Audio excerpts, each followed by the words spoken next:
Hi, my name is Heidi Bush. This is my final presentation for our class, and the topic I chose is youth homelessness. I'd originally chosen homelessness in general, and that's an overwhelming amount of information to take in.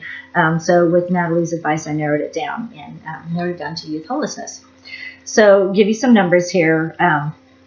An estimated 2.5 million children were reported living in shelters, on the streets, cars, as well as campgrounds, or what is called doubling up with another family member. And was reported in an article by the National Center on Family Homelessness at the American Institutes of Research.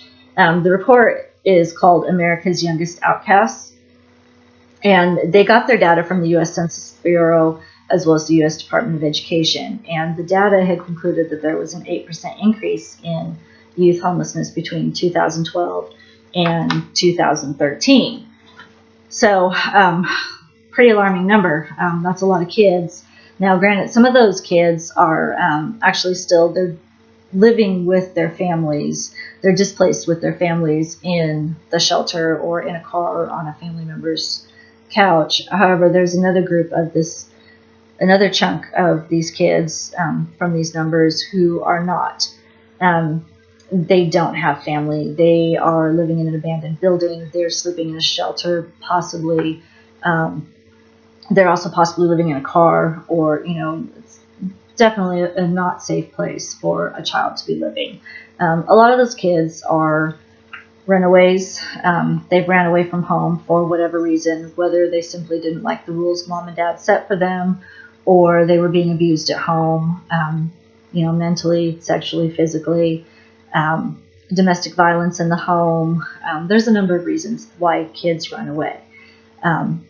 There's also some of these kids who had actually been kicked out by a parent, whether it's because the child was on drugs or because the parent was on drugs and chose their lifestyle over taking care of their child. That actually has touched our family personally. So I can tell you that definitely happens, where a mother would kick out her own child. So we need to raise awareness in the community that we have kids living on the streets and we've got to do something about it. Every year in January, cities perform what's called a point-in-time count. And every city does it differently. Some cities actually organize an event and advertise it to the homeless community and kind of entice them to attend the event by telling them, handing out necessities to them, free backpacks, different things, providing free medical care for them for a day so that they can come and be accounted, be acknowledged that they are part of the homeless community. However, with the teenagers, with the homeless youth, it's not that easy. They tend to congregate elsewhere. They don't tend to stay in the same areas as the other members of the homeless community. They tend to be with kids their own age who are also homeless. They don't like to be identified as homeless. They also tend to kind of stay under the radar. They tend to blend in with other kids their age who aren't necessarily homeless. We have some of that in our high schools where the kids are actually still attending school. Maybe they're living in their car, they are living with a friend, but they blend in. A lot of times not even the teacher realizes that the child has no place to go at night. So it's a little bit difficult to get an accurate count. Many organizations report that they don't feel like this count is accurate regarding the homeless community in general, but especially in regards to our homeless youth, it's definitely, they don't feel is an accurate count. So the Department of Housing and Urban Development has challenged cities to come up with more strategic ways to get a better and more accurate count of our homeless youth, to find a way to do maybe just a youth inclusive point-in-time count. So this is something that our community leaders know is going on, and they're working towards finding a better way to make sure we accurately count all these kids. The reason that's so important is because the point-in-time count is synthesized into a report, which is then, it's the annual homeless assessment report, and that report is given to Congress. and then is passed down to community and city leaders. And that way, city leaders are able to assess the severity of the problem in their community.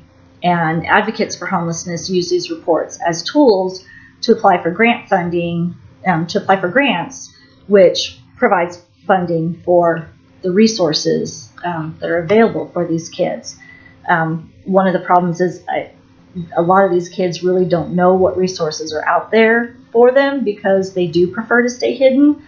So I really like to see, find a better way to communicate to these kids and let them know that it's okay, and there is a lot of help here in the city of Wichita for these kids. I'm just not convinced that that's getting relayed to them. I'm not really sure, haven't seen a lot of research yet on who's really reaching out to these kids. The only organization that I have discovered is really trying is the Wichita Children's Home.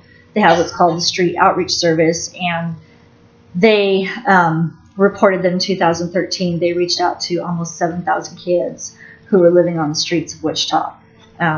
So that's pretty scary. They reported almost 7,000, and then this report here in 2012 shows 1,733.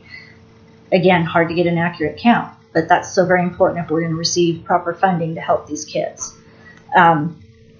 So really, my goal is to continue researching this community, come up with ways of how we can really raise awareness of the issues in the community, and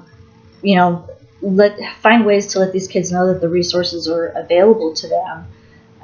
The streets is a dangerous place for a child to live, whether they're 15 years old or 18 years old. Even at 18, you may be considered an adult legally, but they're still a teenager, and they still deserve a chance. The community needs to be aware of these kids, and the community of Wichita needs to know that this is a severe issue, and the need for change is immense. So go on and look some stuff up, research the Wichita Children's Home and see some of the things that they kind of do. Another great organization is ICT SOS. Research kind of some of the stuff that they help the kids on our streets with as well. And that's all I have. Thank you.